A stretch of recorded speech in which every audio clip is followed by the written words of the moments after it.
Shalom, Bapak Ibu yang dikasihi Tuhan Yesus Kristus. Selamat malam bagi semua yang berada di Indonesia. Selamat sore bagi yang berada di Jerman dan sekitarnya. Dan selamat pagi bagi yang berada di Amerika Serikat dan Kanada. Kita bersyukur pada saat ini dapat bertemu lagi dalam pembelajaran firman dan Zoom Skema Adonai dan channel YouTube bersama pembicara kita Pak Pendeta Dr. Setio Nugroho, MTH, dan materi kita adalah studi perjanjian baru dengan tema koinonisasi perjanjian baru, analisis kitab-kitab yang diterima dan diimplementasikan. Kita awali dengan doa lebih dahulu. Mari kita berdoa. Bapa di dalam surga, kami bersyukur pada malam hari ini atas segala kasih dan kemurahan-Mu Tuhan. Kami ada sebagaimana kami ada adalah semua karena berkat Tuhan. Tuhan berikan kami kesehatan hingga kami ada pada hari ini. Bapa di surga, pada saat malam hari ini kami akan belajar mengenai studi perjanjian baru. Sebagai pembicara kami, Bapak Pendeta Dr. Setio Nugroho, MTH. Mari Tuhan, buka hati kami dan hamba-Mu juga yang menyampaikan materi. Tuhan pakai dengan hikmat-Mu yang luar biasa sehingga kami semua Tuhan diberkati oleh Tuhan. Terima kasih Bapa di surga, terima kasih Tuhan Yesus, kami berdoa dan mengucap syukur. Amin. Sebelum pembelajaran kita menyaksikan profil singkat pemateri kita saat ini. Silakan operator untuk menampilkannya. Kami persilakan.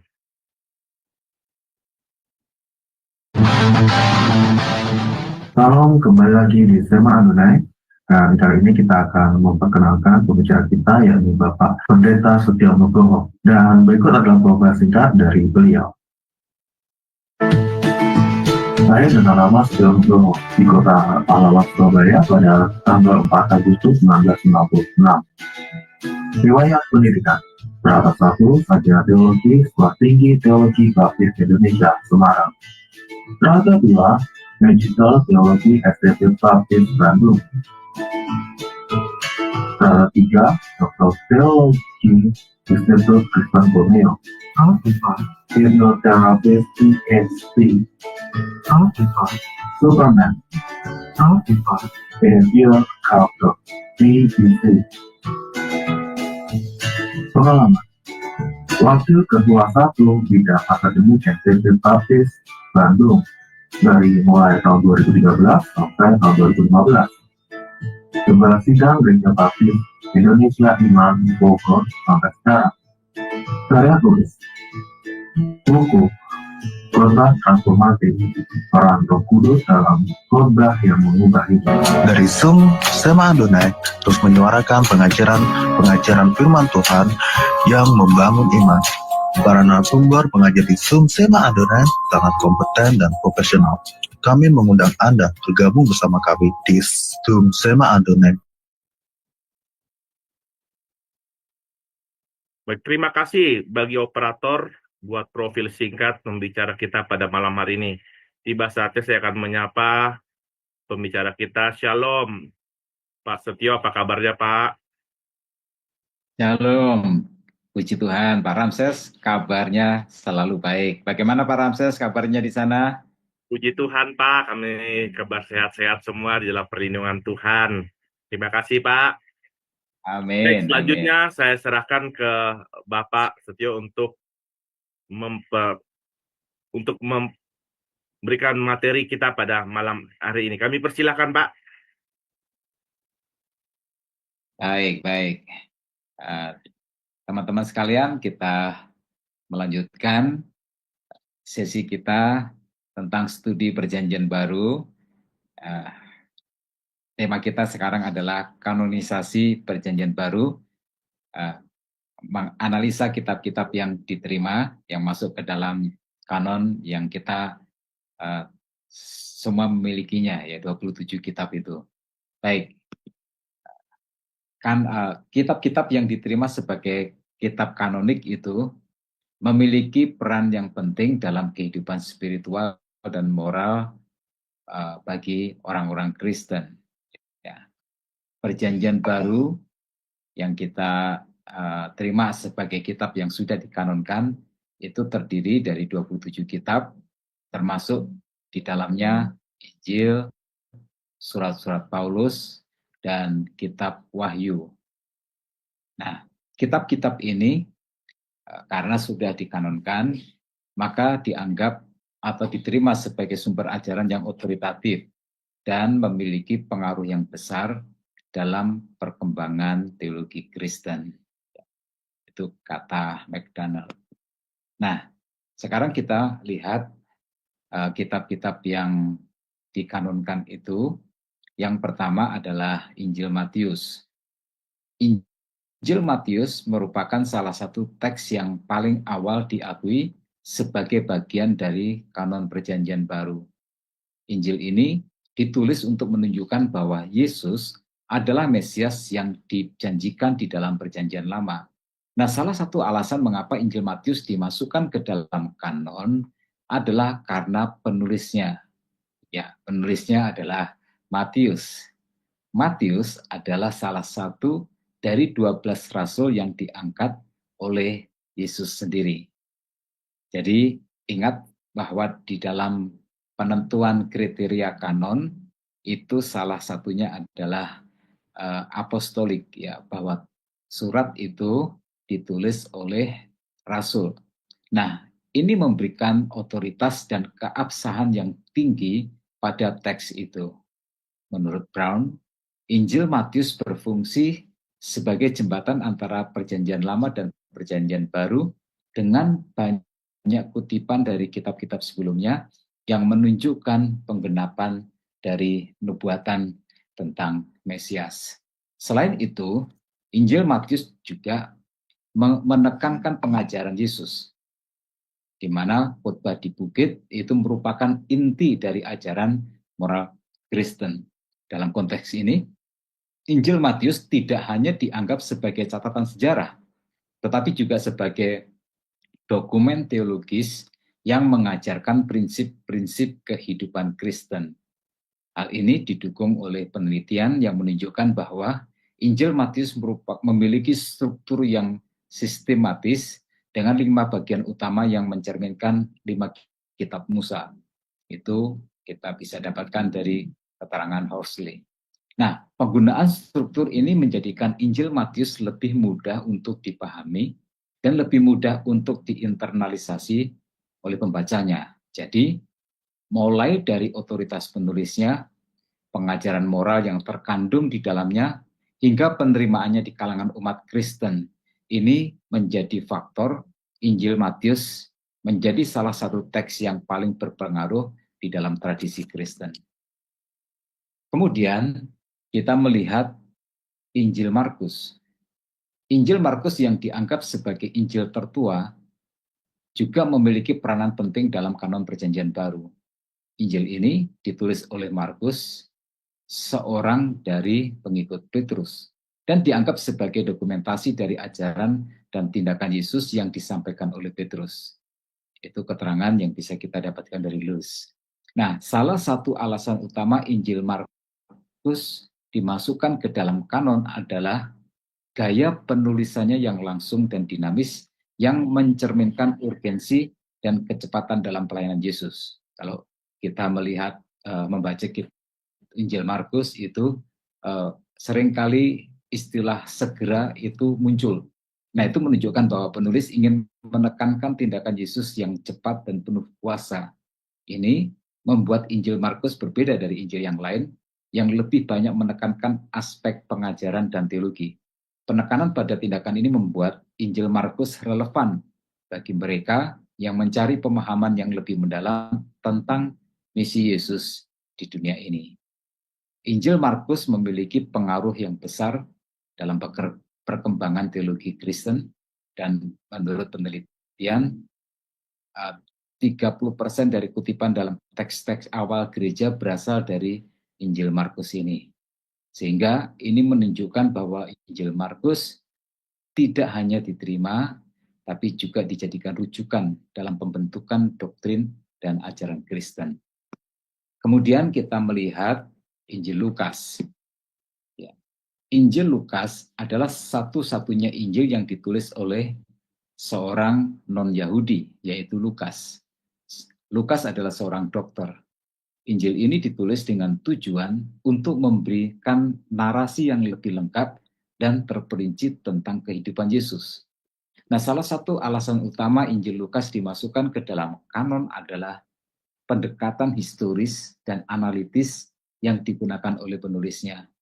Lukas menekankan pentingnya fakta sejarah dalam penyampaian pesan Injil yang terlihat dari pembukaannya yang menyatakan bahwa dia telah melakukan penyelidikan yang cermat. Nah, Injil Lukas juga dikenal karena penekanan pada kasih dan belas kasihan Yesus, serta perhatiannya terhadap orang-orang yang terpinggirkan, seperti wanita, orang miskin, dan juga orang yang berdosa. Ini menjadikan Lukas sangat relevan dalam konteks sosial dan kemanusiaan pada saat ini. Penelitian menunjukkan bahwa banyak gereja menggunakan Injil Lukas sebagai dasar untuk program pelayanan sosial mereka. Kemudian Injil Yohanes. Injil Yohanes berbeda dari Injil sinoptik, yaitu Matius, Markus, dan Lukas. Berbeda dalam banyak hal, termasuk gaya penulisan dan fokus teologianya. Injil ini ditulis oleh Yohanes, salah satu rasul terdekat Yesus, dan menekankan pada identitas keilahian Yesus sebagai anak Allah. Nah, salah satu alasan utama Injil Lukas dimasukkan ke dalam kanon adalah karena kedalaman teologisnya, termasuk tentang ajaran logos dan hubungan antara Bapa dan Anak. Injil Yohanes juga terkenal dengan penggunaan simbolisme yang kaya, seperti air hidup misalnya, ungkapan terang, roti kehidupan. Nah, simbol-simbol ini memberikan pemahaman yang lebih dalam tentang misi Yesus dan hubungannya dengan umat manusia. Ya, banyak teolog menganggap Injil Lukas sebagai teks yang paling mendalam dalam hal pemahaman teologis tentang Kristus. Itu kata Morris. Nah, Injil Yohanes sering dijadikan rujukan dalam diskusi teologis dan apologetika. Ya. Kemudian ada surat-surat Paulus, ya, kita melihat surat-surat Paulus. Ya, surat-surat Paulus itu adalah merupakan kumpulan tulisan yang ditujukan kepada berbagai gereja dan individu yang memberikan pengajaran teologis dan juga pengajaran yang bersifat praktis. Nah, salah satu alasan utama mengapa surat-surat ini dimasukkan ke dalam kanon Perjanjian Baru adalah karena otoritas Paulus sebagai rasul yang diangkat secara khusus oleh Tuhan Yesus. Paulus yang sebelumnya dikenal sebagai Saulus mengalami peristiwa pertobatan yang dramatis dan menjadi salah satu penginjil yang paling produktif di dunia kuno. Nah, surat-surat Paulus menyangkut berbagai topik termasuk doktrin keselamatan. Dia sangat jelas dalam hal ini, etika Kristen, dan hubungan antar jemaat.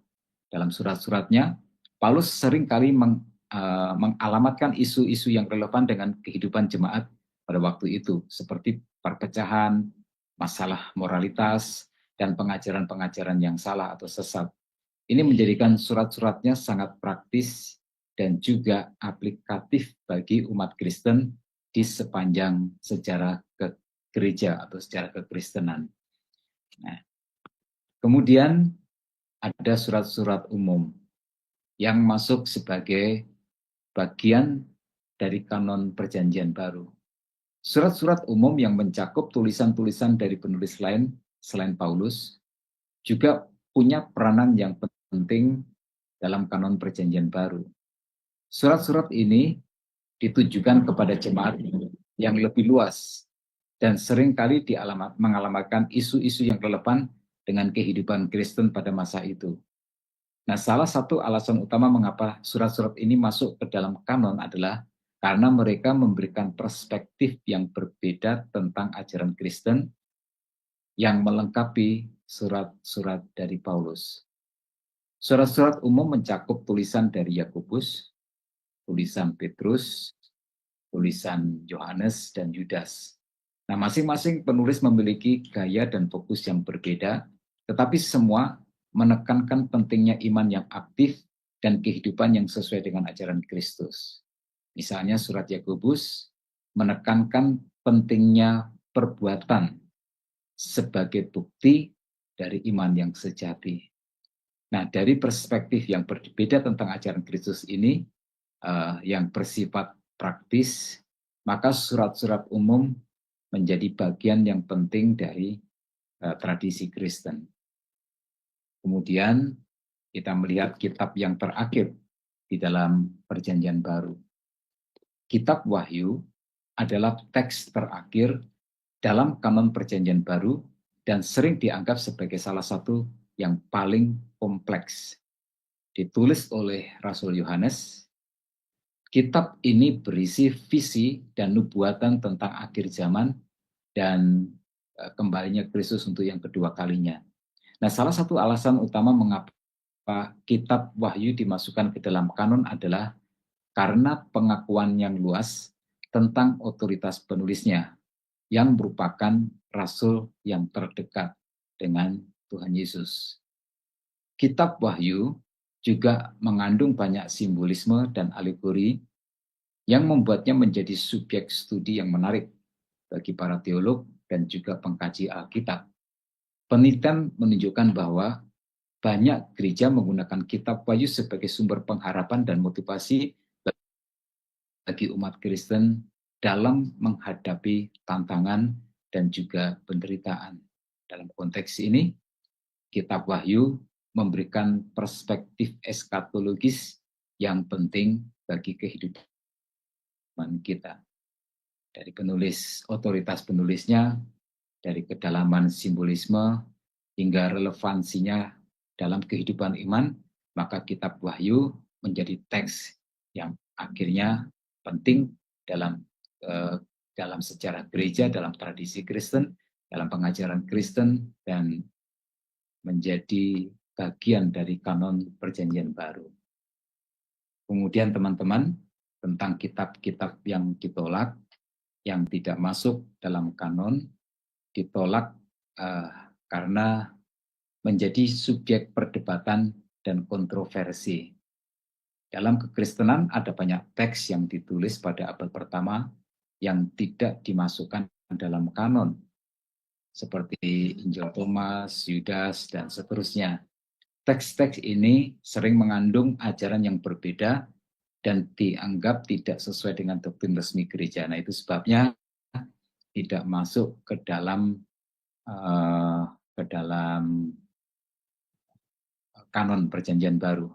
Mereka juga tidak memiliki otoritas secara apostolik, ya, ditulis oleh penulis yang tidak dikenal atau tidak memiliki hubungan langsung dengan para rasul, dan itu sebabnya dianggap kurang valid, ya, dianggap kurang valid.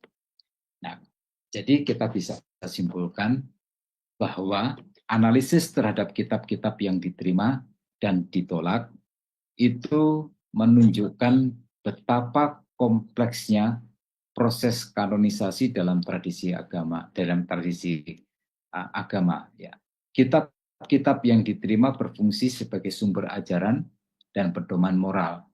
Sementara kitab-kitab yang ditolak mencerminkan dinamika teologis yang terjadi dalam komunitas iman.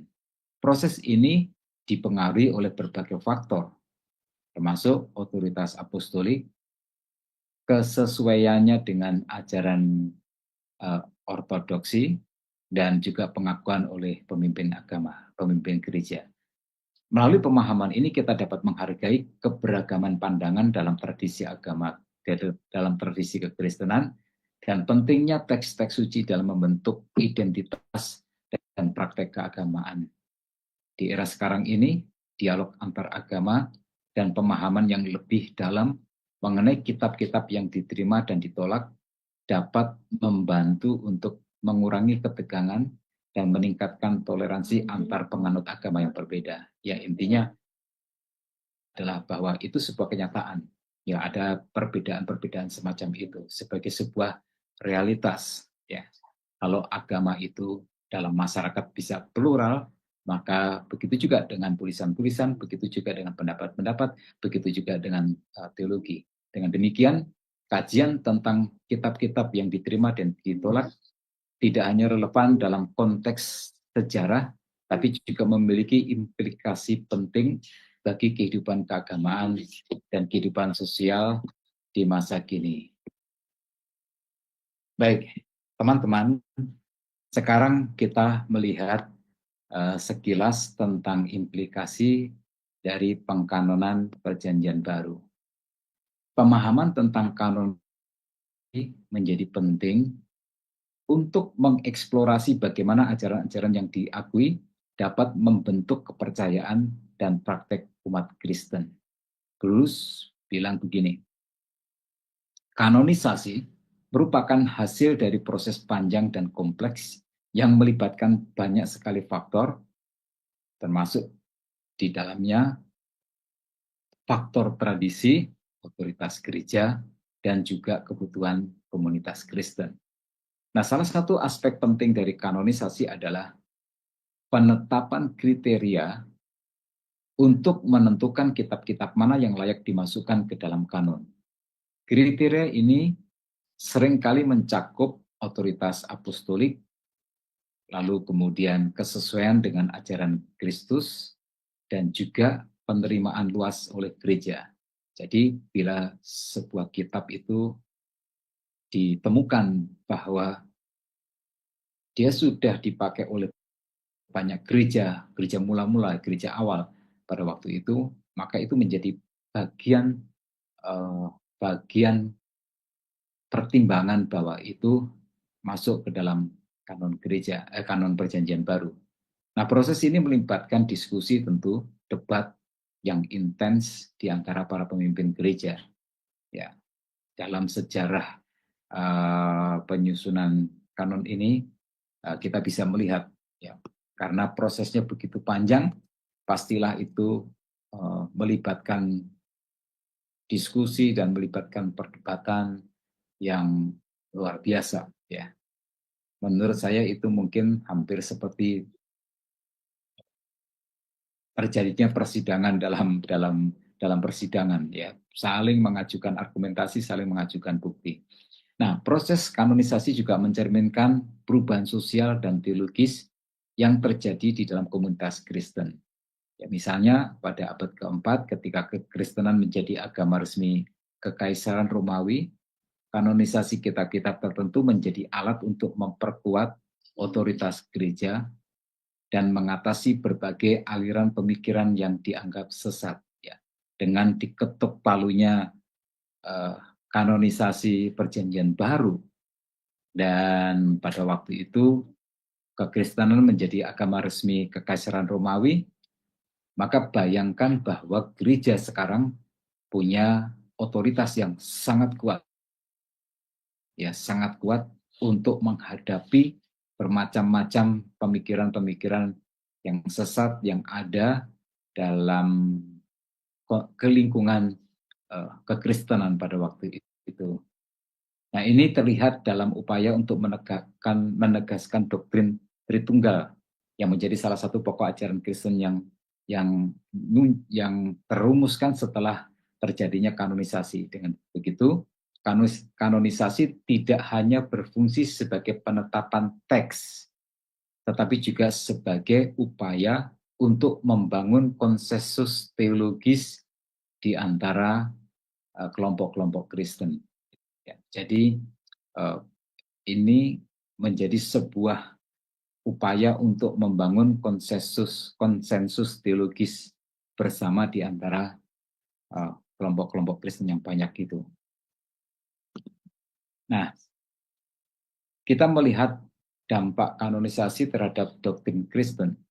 dalam kanonisasi terhadap doktrin Kristen itu sangat besar dan beragam. Salah satu pengaruhnya yang mencolok adalah penegasan tentang doktrin Tritunggal, Trinitas, yang menjadi inti dari ajaran Kristen. Kanonisasi kitab-kitab tertentu seperti Injil Yohanes dan surat-surat Paulus memberikan landasan teologis bagi pemahaman tentang Allah sebagai Bapa, sebagai Anak, dan Roh Kudus. Doktrin Trinitas menurut Kelly tidak hanya muncul dari pemikiran filosofis, tapi muncul dari teks-teks yang diakui di dalam kanon. Nah, selain itu, kanonisasi juga mempengaruhi pemahaman tentang keselamatan. Kitab-kitab yang diakui seperti surat-surat Paulus menekankan pentingnya iman di dalam keselamatan. Nah, keselamatan itu menjadi sentral ajaran Kristen, ya. Karena dalam kekristenanlah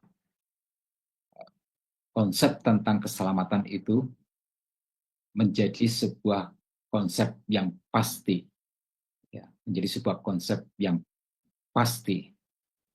Dan proses kanonisasi menegaskan ajaran bahwa keselamatan adalah anugerah Allah yang diterima melalui iman kepada Tuhan Yesus Kristus. Dan ini menjadi landasan bagi banyak denominasi Kristen dalam memahami hubungan antara iman, perbuatan, dan keselamatan. Ya, tadi kami ada persekutuan hamba-hamba Tuhan, hamba-hamba Tuhan Baptis, Gereja Baptis se-PPD Jabatara, ya, se-PPD Jabatara itu Jawa Barat bagian utara, itu meliputi Depok, Bogor, Bekasi, dan terus sampai ke Purwakarta. Ya. Lalu salah satu dari hamba Tuhan itu bercerita bahwa seseorang yang saya kenal sejak muda saya itu meninggal, ya, tetapi kondisinya adalah istrinya beribadah di gereja non-baptis. Ya, istrinya beribadah di gereja non-baptis. Dia dan anak-anaknya dibaptis. Muncullah sebuah keinginan oleh sang istri bahwa semua ibadah penghiburan, tutup peti, dan penguburan itu dilaksanakan oleh gereja sang istri, ya. Walaupun anak-anaknya menginginkan dilayani oleh gereja baptis. Tapi ya, istri lebih berhak daripada yang lain. Lalu teman saya yang sebenarnya gembala sidangnya langsung secara bijak menyetujui. Ya, secara bijak menyetujui. Kemudian dalam proses dilayani oleh gereja sang istri, lalu hamba Tuhan yang diutus oleh gereja sang istri itu datang, kemudian dia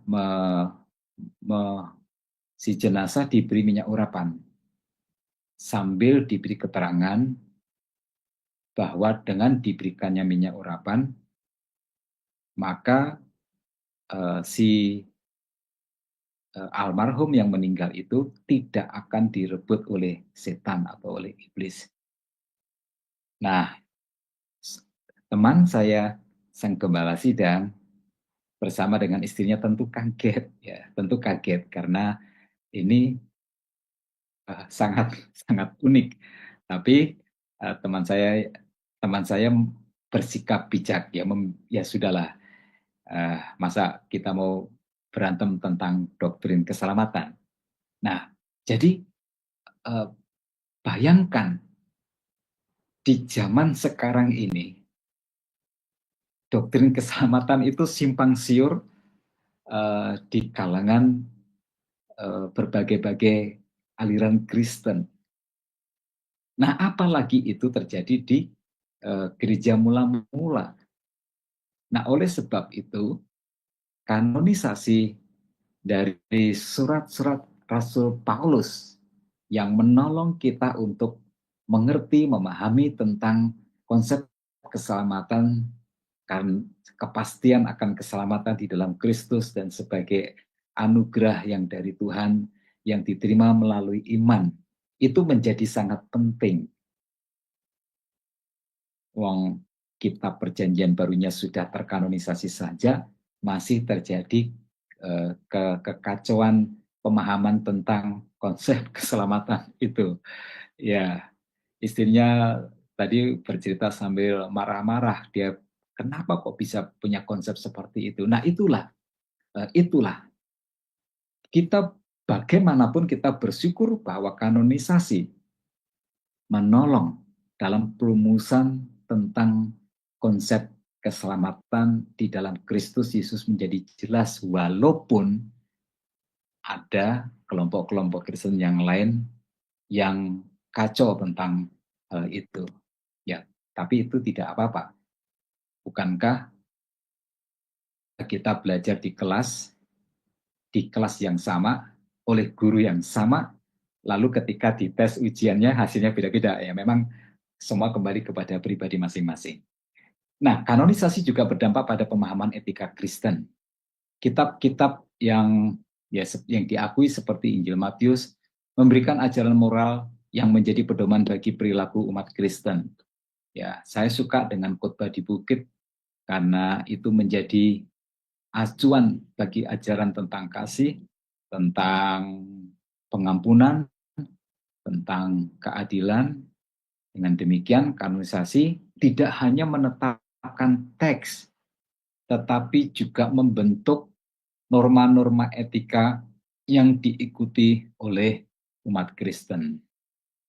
Tetapi dampak kanonisasi nggak semuanya positif. Ada kalanya penetapan kanon menyebabkan perpecahan di antara berbagai kelompok Kristen.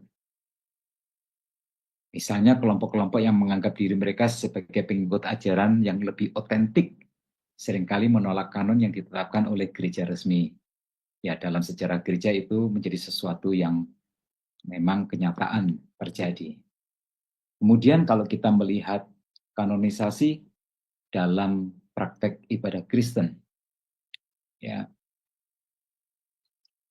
proses kanonisasi punya dampak yang signifikan. Dengan ditetapkannya kitab-kitab tertentu sebagai kanon, maka gereja memiliki pedoman yang jelas untuk liturgi dan untuk pengajaran. Misalnya penggunaan kitab-kitab Injil dalam ibadah, dalam kebaktian menjadi hal yang umum dan menjadi pusat dari liturgi Kristen. Kanonisasi juga mempengaruhi cara umat Kristen memahami dan merayakan sakramen. Kitab-kitab yang diakui seperti Injil Markus, Injil Lukas, memberikan instruksi tentang perjamuan kudus dan tentang baptisan. Ya, instruksinya, surat Paulus juga, instruksinya itu begitu jelas sehingga dalam penyusunan atau penetapan liturgi, maka itu menjadi pedoman yang mudah atau jelas untuk diikuti karena perintahnya begitu jelas. Kemudian dalam konteks ibadah juga, kanonisasi mempengaruhi pengajaran dan khotbah. Kitab-kitab yang diakui menjadi sumber utama bagi pengajaran gereja dan khotbah yang disampaikan oleh para pemimpin gereja. Sehingga mimbar gereja itu pengajarannya didasarkan kepada kitab-kitab yang dikanonkan. Saya tidak tahu pada apa maksud Rasul Paulus ketika menasihati Timotius yang berkata bahwa jangan mengikuti takhayul-takhayul atau dongeng-dongeng nenek-nenek tua. Ya, ketika dia mengawali instruksinya kepada Timotius yang kemudian berujung kepada perintah, jangan seorang pun menganggap engkau rendah karena engkau muda, tapi jadilah teladan dalam perkataan, dalam tingkah laku, dalam kasih, dalam kesucian, dan seterusnya. Ya, kemungkinan ya apalagi kalau kita melihat di ayat-ayat yang sebelumnya di mana Paulus menyebut tentang pengajar-pengajar sesat, ya, dan lain sebagainya. Ya, waktu itu kekisruhan mimbar mungkin saja bisa terjadi karena belum terkanonkan. Tapi setelah dikanonkan, maka secara umum gereja-gereja di seluruh dunia, mimbar adalah pengajaran yang dilandaskan kepada kitab yang sudah dikanonkan. Karena sudah jelas, otoritasnya jelas, ya dasarnya itu jelas. Nah, tetapi dampak kanonisasi terhadap praktek ibadah bisa menimbulkan tantangan. Dalam beberapa kasus, penetapan kanon dapat menyebabkan pengabaian terhadap teks-teks yang dianggap tidak kanon. Meskipun mungkin memiliki nilai spiritual dan teologis yang penting. Misalnya tulisan Bapak Gereja, teks-teks apokrif, ya, menjadi diabaikan. Ya, mungkin kita perlu memandangnya sebagai sebuah kekayaan yang berisi informasi tentang sejarah, itu cukup penting, ya, walaupun dia bukan masuk dalam kanon kitab, ya. Sebab ketika kita menggali latar belakang dari sebuah teks, maka kita membutuhkan keterangan dari naskah-naskah yang lain. Jadi teman-teman sekalian, kanonisasi memiliki pengaruh yang mendalam terhadap doktrin dan ajaran Kristen. Proses ini tidak hanya menentukan kitab-kitab yang diakui sebagai otoritas, tetapi juga membentuk pemahaman teologis, membentuk norma etika, dan praktek ibadah umat Kristen. Dalam perjalanan sejarah, kanonisasi menjadi alat untuk memperkuat kesatuan gereja dan menegaskan doktrin yang diterima. Namun dampaknya juga menciptakan tantangan dan perpecahan di antara berbagai kelompok Kristen. Saya jadi teringat di surat Paulus ke 1 Korintus itu, mungkin pasal yang kelima, yang di mana Paulus menjelaskan bahwa ada praktek-praktek yang berasal dari ajaran-ajaran yang agama-agama lain, dari budaya, ya, yang nggak benar, ya, termasuk diantaranya adalah hubungan seks yang tidak semestinya. Ya. Paulus menekankan itu, ya, menekankan itu dengan sangat kuat. Nah, itu artinya adalah bahwa kanon itu menolong untuk membentuk sebuah norma etika yang baru, yang berbeda dengan norma etika pada masyarakat pada waktu itu. Ya. Baik, kemudian implikasi sosial dan budaya dari kanonisasi.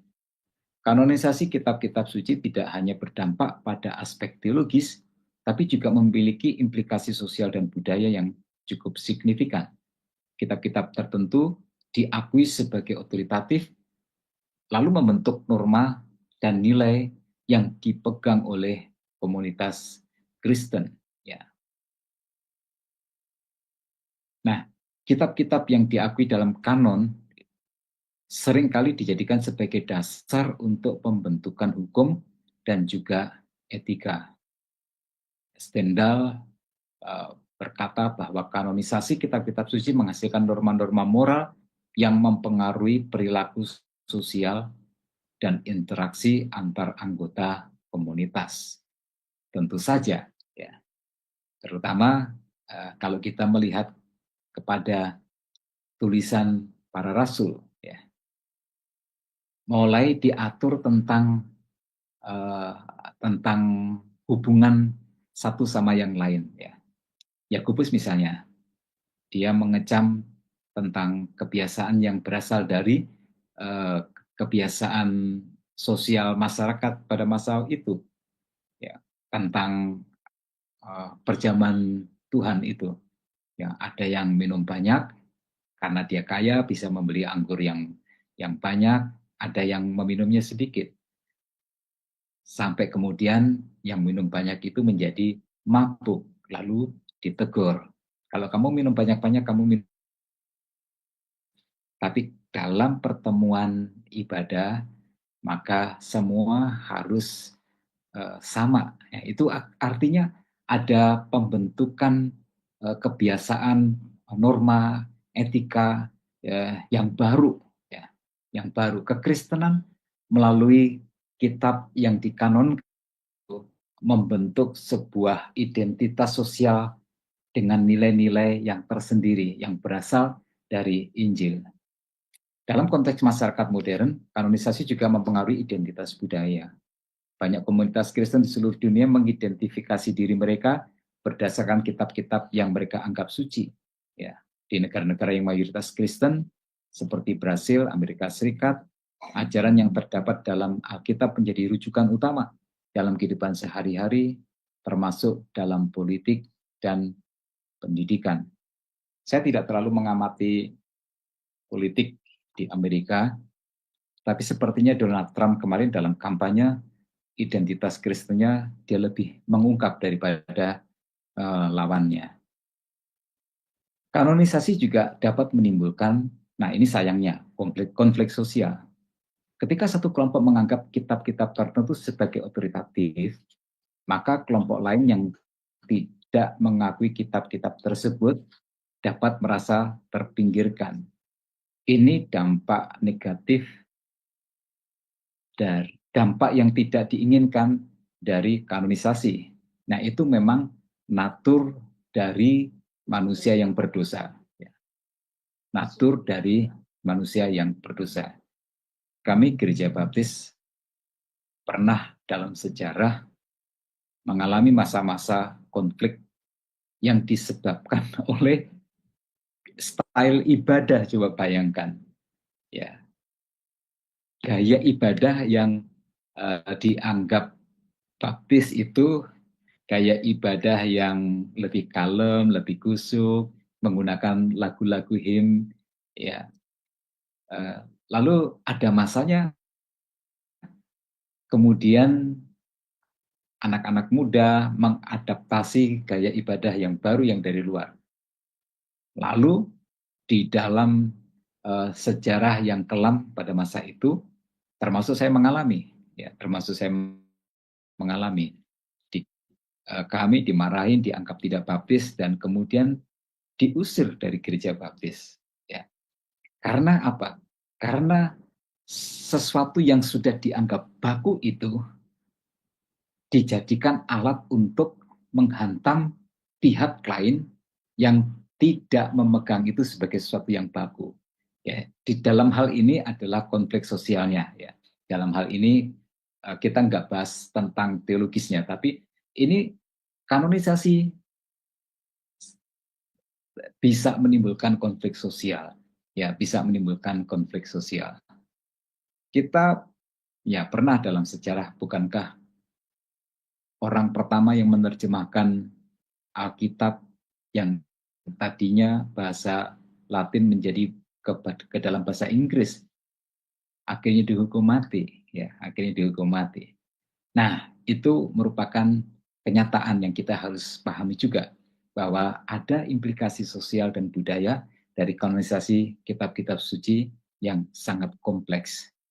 Proses ini tidak hanya membentuk norma dan nilai dalam komunitas keagamaan, tapi juga berkontribusi pada dinamika sosial yang lebih luas, termasuk konflik dan juga kerjasama antar kelompok.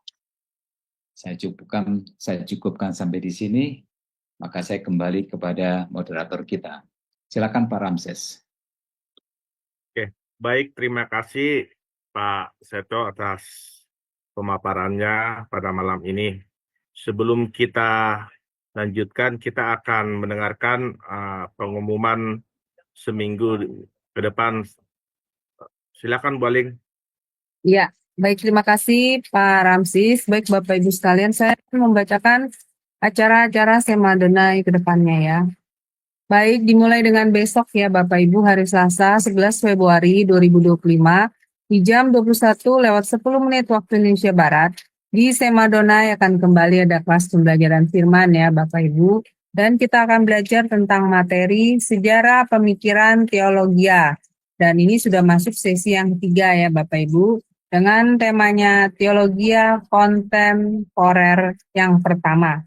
Dan yang menjadi narasumbernya seperti biasa adalah Pak Pendeta Dr. James Damping, MA/MTH, dan moderatornya adalah Pak Sam Siagian. Selanjutnya di hari Rabu 12 Februari 2025 di jam 21:10 waktu Indonesia Barat di Sema Donai kembali ada kelas pembelajaran firman.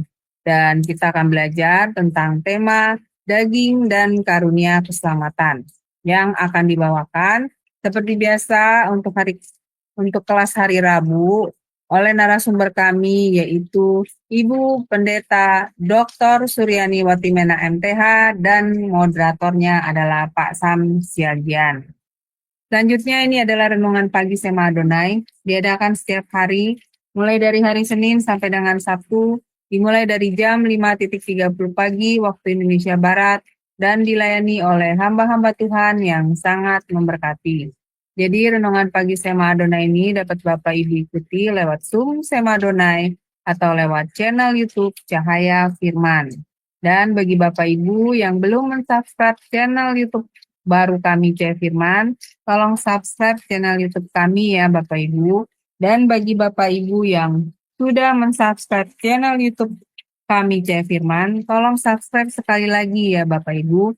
Dikarenakan channel kami, Cahaya Firman yang terdahulu, telah terhapus oleh tim kami tanpa disengaja. Jadi Bapak Ibu tolong subscribe kembali channel Cahaya Firman kami dengan penulisan @Cahaya Firman Street J3X. Dan Bapak Ibu juga dapat mensubscribe channel kami yang bernama Sema Adonai Plus dengan penulisan @Sema Adonai Extra. Dikarenakan Bapak Ibu di channel Sema Adonai Plus ini, Bapak Ibu dapat melihat keseluruhan rekap dari acara-acara Sema Adonai yang terhapus dahulu. Dan tolong bantu share ya Bapak Ibu channel Cahaya Firman ini kepada yang lain, supaya semakin banyak orang-orang yang bisa mengikuti keseluruhan acara-acara Sema Adonai lewat channel Cahaya Firman. Dan terutama program-program dari Sema Adonai yang tidak di-live-kan di channel-channel lain ya Bapak Ibu, seperti program renungan pagi Sema Adonai, kemudian renungan pagi dari Bapak Gembala kami sendiri yaitu Pak Pendeta Daniel Palungan yang diadakan setiap hari Jumat 1 kali dalam seminggu dan juga ibadah online Sema Adonai. Dengan Bapak Ibu telah membantu men-share channel Cahaya Firman kepada yang lain, sekaligus Bapak Ibu telah membantu channel kami untuk menjadi lebih berkembang dan menjadi berkat lagi bagi banyak orang. Terima kasih Bapak Ibu atas perhatiannya. Tuhan berkati. Untuk kembalikan kepada Pak Ramsis sebagai moderator. Dipersilakan. Terima kasih Bu Aling. Itulah kegiatan kita dalam Zoom Sema Adonai dan YouTube Cahaya Firman yang ditayangkan beberapa hari ke depan. Bapak Ibu yang kasih lihat Tuhan, yang ingin bertanya silakan raise hand terlebih dahulu sehingga operator dapat membuka. Kami persilakan. Baik, Bu Aling. Ya, terima kasih Pak Ramsis untuk kesempatannya. Ya, shalom, selamat malam Pastor Suksio. Ya, Pastor yang menjadi pertanyaan saya, Pastor. Kalau kita sudah punya panduan kitab yang dikanonkan ya Pak. Tapi kenapa Pak masih bisa beredar ajaran-ajaran yang menyimpang dari kitab kanon tersebut, Pastor? Ini bagaimana bisa terjadi seperti jadi kayak kayak diputar balik gitu loh, Pastor ya. Ini bagaimana Pastor ya? Silakan. Baik, baik. Jadi eh, kenapa kok terjadi penyimpangan-penyimpangan Ya, yang asal dari kitab-kitab yang dikanonkan ya padahal yang sudah berbeda sudah ada dengan ini ya. tafsiran. Ya, betul. Jadi begini, kita itu tidak steril dari pengaruh budaya, dari pengaruh pola pikir, dari pengaruh filsafat, dari pengaruh kepercayaan-kepercayaan yang ada di sekitar kita. Jadi ketika kita lahir ke dalam dunia ini, kita berada di sebuah lingkungan yang sudah memiliki sistem kepercayaan, sistem agama, sistem budaya, sistem sosial, dan nilai-nilai, ya, dan nilai-nilai. Nah, saya beri sebuah sebuah contoh yang lucu, ya, sebuah contoh yang lucu. Jadi saya memiliki saudara-saudara ipar itu yang memiliki kebiasaan yang bagi saya itu lucu. Ya, bagi saya itu lucu. Lucunya itu apa? Lucunya itu setiap hari raya Natal, saat itulah mereka saling bermaaf-maafan. Saat itulah mereka saling bermaaf-maafan. Ya. Jadi di momen hari Natal, mereka saling bermaaf-maafkan. Kesalahan apapun, kesal apapun, berantem apapun sebelumnya, pokoknya masuk Natal itu semua bersih, clear. Nah, ketika mendengar itu saya merasa lucu. Kenapa? Di keluarga saya nggak ada tradisi seperti itu. Soal memaafkan itu adalah nggak harus menunggu Natal. Nah, sebenarnya kalau dalam pengamatan saya, dalam pemahaman saya, kebiasaan itu teradaptasi dari sebelah yang menunggu hari raya Idul Fitri untuk bermaaf-maafan. Gitu. Nah, tapi mereka nggak sadar, ya, karena bertumbuh di dalam lingkungan yang sudah memiliki sebuah sistem kepercayaan atau sistem nilai.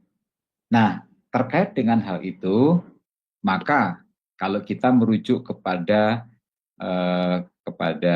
apa yang ditulis oleh Rasul Paulus, muncul Kristen Gnostik misalnya, ya, karena pengaruh filsafat Gnostik, pengaruh kepercayaan-kepercayaan yang sebelumnya itu mereka bawa ketika mereka menjadi Kristen, dan itu ikut mewarnai bagaimana mereka menafsirkan kitab-kitab yang dikanonkan itu, ya, bagaimana mereka membawa itu mungkin tanpa sengaja, ya, mungkin itu sudah dihayati dengan begitu dalam, begitu rupa, sehingga akhirnya mempengaruhi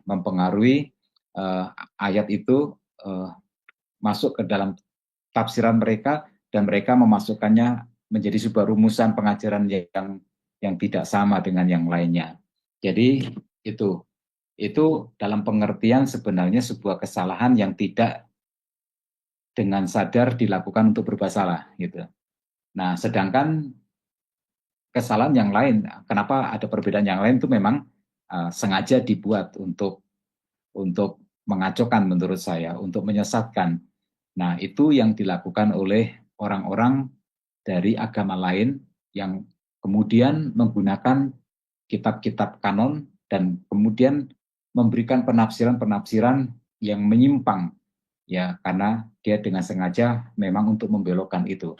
Tetapi secara umum, ya, karena setiap orang itu telah membawa, telah tumbuh dan dipengaruhi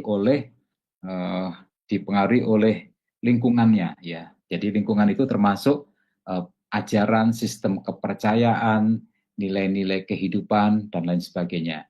Nah, itu sebabnya mengapa pertobatan itu dalam bahasa Yunaninya, bahasa aslinya metanoia, itu lebih merujuk kepada perubahan pikiran.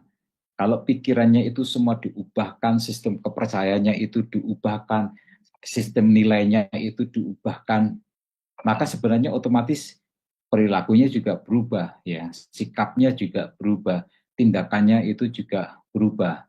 Nah, cuman kadang-kadang kita ingin mengubah perilakunya terlebih dahulu, kita bukan mengubah cara berpikirnya. Sementara metanoia itu sebenarnya mengubah pola pikir, ya, mengubah pola pikir. Karena di pola pikir itulah kemudian kita mendapatkan sebuah nilai dan sistem yang kita kita yakini. Nah, jadi demikian. Terus kemudian kenapa ajaran itu bisa berbeda?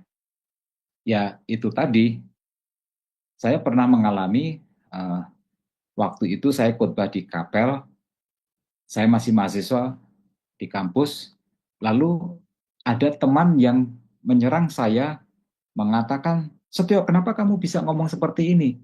Saya bilang, saya nggak ngomong seperti itu. "Enggak, tadi kamu ngomong seperti ini." "No, kamu nggak bisa begitu." Saya tuh tidak ngomong seperti itu. Dia terus mendesak saya, "Kamu ngomong begini dan itu salah." "Enggak, khotbah saya itu saya catat. Kamu nggak bisa memaksa saya itu, saya ada buktinya," begitu. Nah, gini,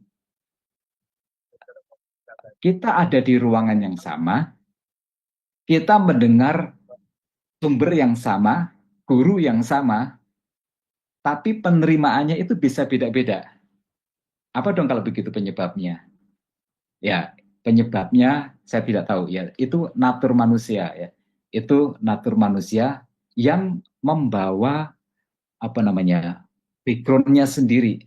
Ketika menerima sebuah informasi yang baru, lalu terkoneksi dengan background-nya itu sendiri, menciptakan sebuah pengertian yang tersendiri. Nah, itu yang saya kira terjadi dengan orang-orang.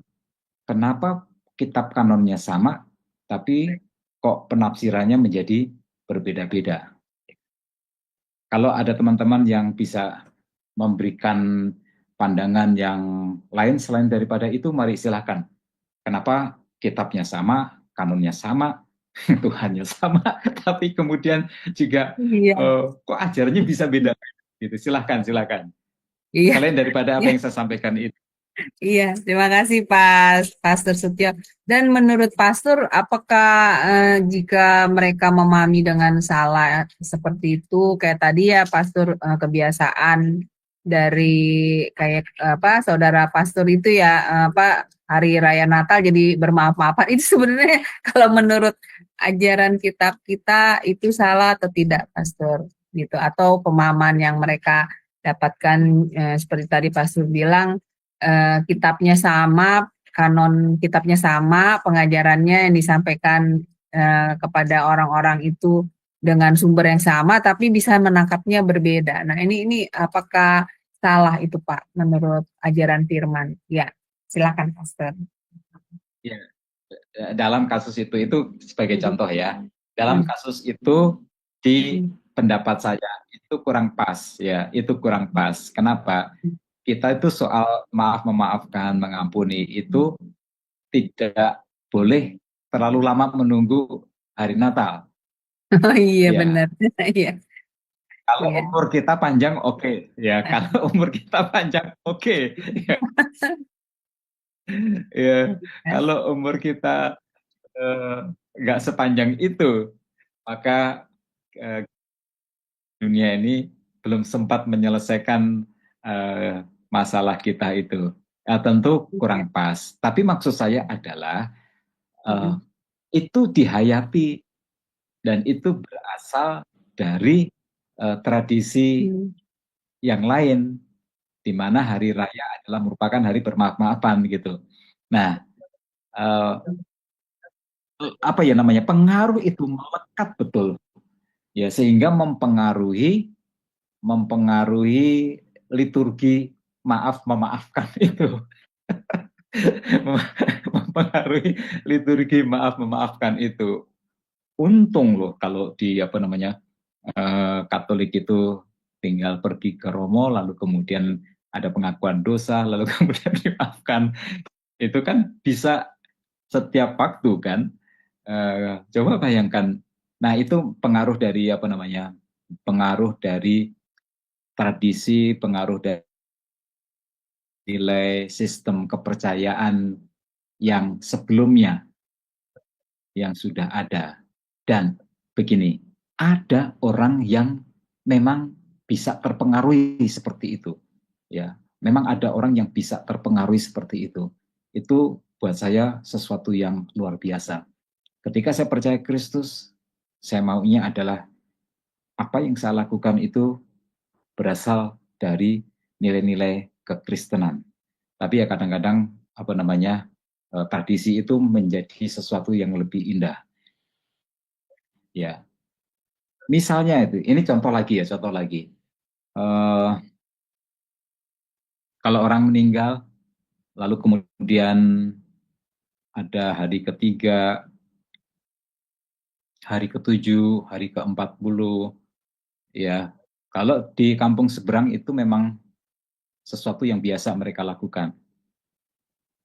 Tapi itu kan akhirnya orang Kristen melakukan, hanya kemudian dijadikan sebagai ibadah penghiburan hari ketiga, hari ke-7, hari ke-40, dan seterusnya. Bisa ngelihat nggak bahwa strukturnya itu berasal dari budaya yang sama. Cuman kemudian isinya diisi dengan isi yang berbeda. Nah, ini yang saya maksudkan adalah pengaruh dari sistem kepercayaan yang sebelumnya itu luar biasa, ya, luar biasa. Maka menjadi pembaca Alkitab, pengajar Alkitab itu tanggung jawabnya berat. Apakah ketika saya membaca dan kemudian memahami ayat ini dan menafsirkan ayat ini, itu murni berasal dari pengertian dari ayat tersebut, atau cara saya memahami terpengaruh oleh nilai-nilai atau sistem kepercayaan yang ada yang sebelumnya, yang bukan Kristen sebenarnya. Nah, itu apa namanya, yang saya lihat seringkali terjadi, ya, seringkali terjadi. Dan kalau kita mau melihat apa namanya, mau melihat contoh-contoh yang ada itu, makanya faktanya memang begitu, ya. Maka bahkan ada pendeta besar lagi, dan dia berasal dari kampus saya lagi, yang mengajarkan bahwa juru selamat itu bukan Yesus. Juru selamat itu bukan Yesus. Percayalah, kampus saya itu mengajarkannya nggak seperti itu. Ya, mengajarkannya nggak seperti itu. Tetapi dia bisa di perjalanan teologis dia itu bisa berubah menjadi seperti itu. Nah, karena dia sangat terinspirasi oleh ajaran-ajaran yang lain. Nah, itu apa namanya? Kalau dalam deskripsi tentang orang baptis, ya, deskripsi tentang orang baptis, saya suka kata-kata yang digunakan ini. Siapa orang baptis? Saya ini memberikan sebagai contoh, ya. Orang baptis itu adalah orang-orang yang setia kepada perjanjian baru. Saya ngomong ini bukan untuk membicarakan orang baptis, tapi menjadi sebuah contoh. Jadi, kenapa ada orang-orang yang memiliki ajaran yang berbeda padahal ayatnya sama? Ini tentang kesetiaan kita kepada teks Alkitab. Kalau kita setia, kita tidak akan menyimpang dari ajaran yang sudah ada. Demikian, Ibu Aling.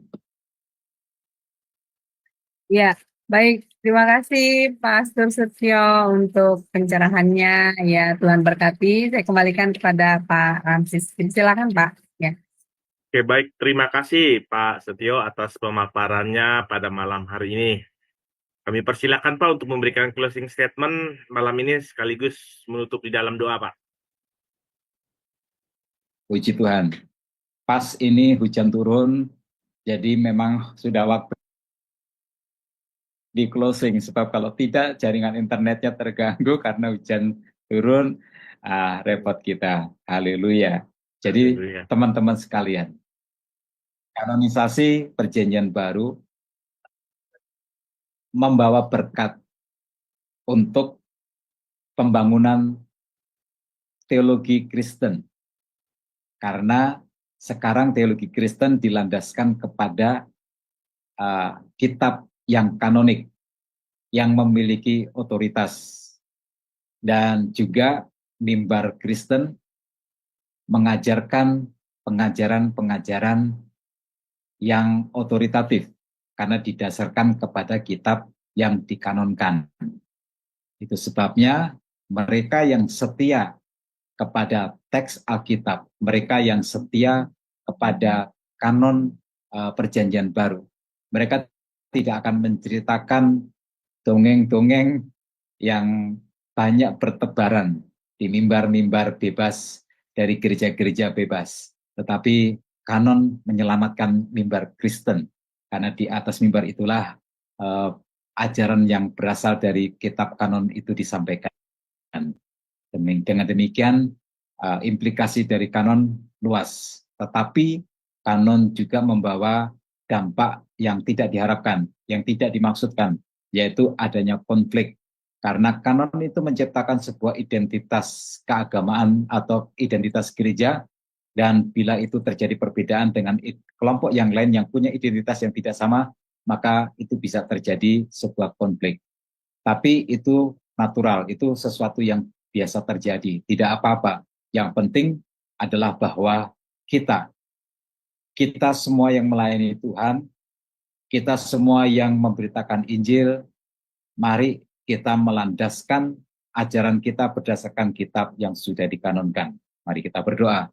Bapa Surgawi, terima kasih Tuhan, kami bersyukur karena melalui kanonisasi perjanjian baru, kami melihat ada sebuah proses yang luar biasa, yang kami percaya bukan merupakan upaya manusia semata-mata, tetapi Roh Kudus bekerja sehingga akhirnya dirumuskan 27 kitab yang berotoritas. Bapa, kami berdoa di dalam nama Tuhan Yesus. Dengan mempelajari ini semua Tuhan, biar setiap kami semua digerakkan untuk memiliki hati yang setia kepada kitab yang sudah dikanonkan itu. Karena kitab itu bukan sembarang kitab. Karena kitab itu memiliki otoritas yang tinggi. Terima kasih Tuhan. Berkati Sema Adonai agar menjadi sebuah channel yang akan memberkati banyak orang. Mereka yang sedang surfing di dunia maya, di YouTube, Tuhan tangkap mereka melalui channel ini, sehingga mereka akan menonton, melihat, dan diberkati. Kuatkan imannya. Di dalam nama Tuhan Yesus kami berdoa. Amin. Baik, terima kasih Pak Setio dan juga Bapak Ibu. Sampai jumpa minggu depan. Selamat malam. Tuhan Yesus memberkati. Amin.